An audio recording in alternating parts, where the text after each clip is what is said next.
you're ever in Manchester, England, consider yourself lucky. Though mainly known for its famous football clubs, the world's first industrialized city is home to a number of iconic buildings, great museums, and amazing restaurants.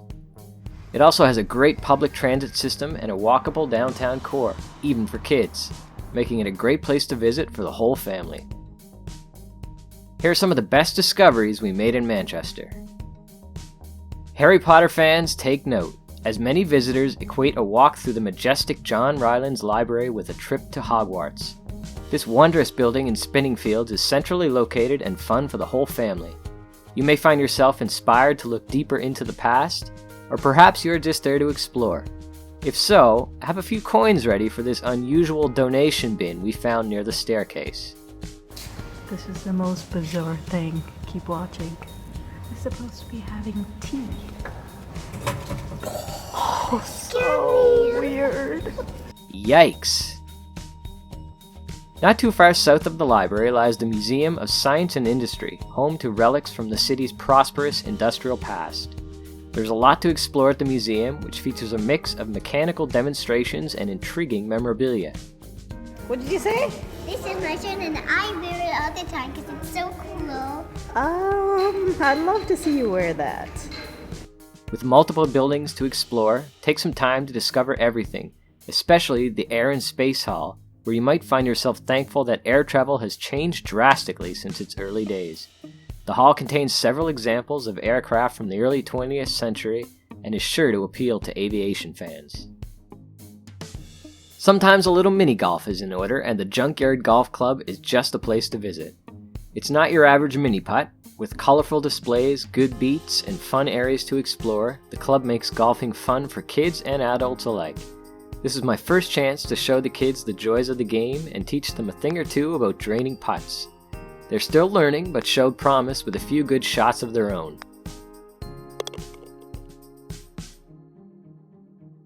From there, we continued the fun at the Dog Bowl, a bowling alley and restaurant where our little man discovered bowling for the first time. What are we about to do? Yeah, what is that? I don't know. It's bowling. Bowling. Yeah.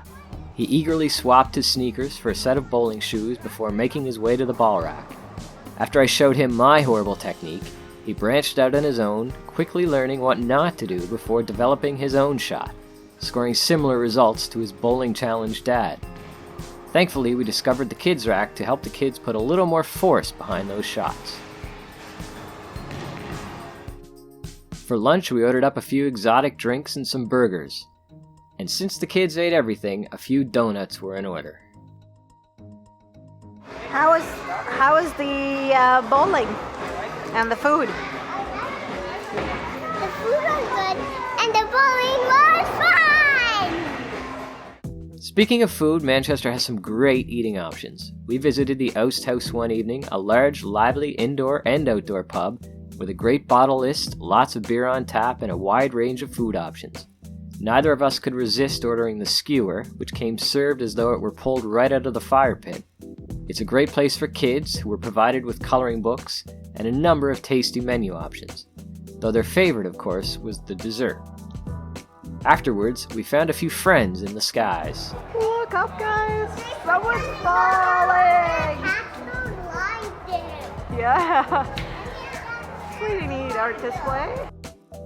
We also made sure to join a walking tour of the city centre presented by Manchester Guided Tours, where we explored a number of the beautiful structures built during the industrial age, some of which are being used in great new ways, such as this theatre located inside the Royal Exchange.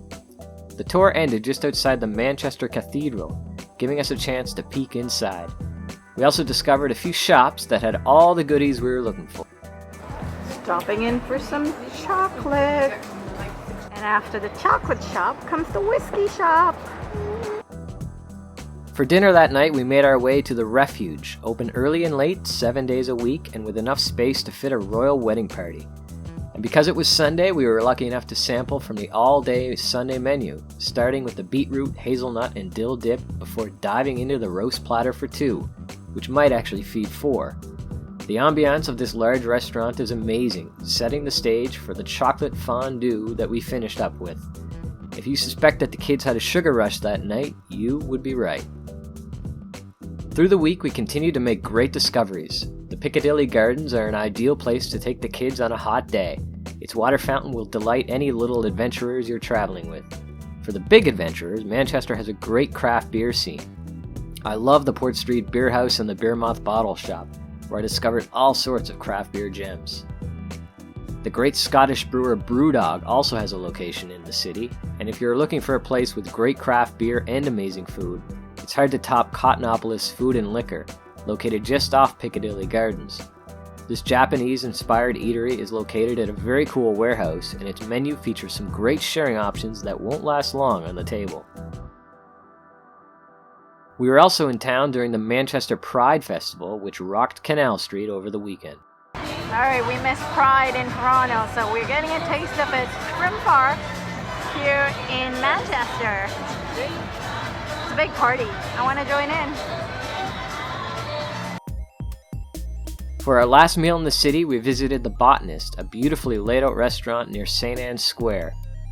We indulged the kids a little in serving them each an elaborate mocktail, which were so good that our daughter ordered 2.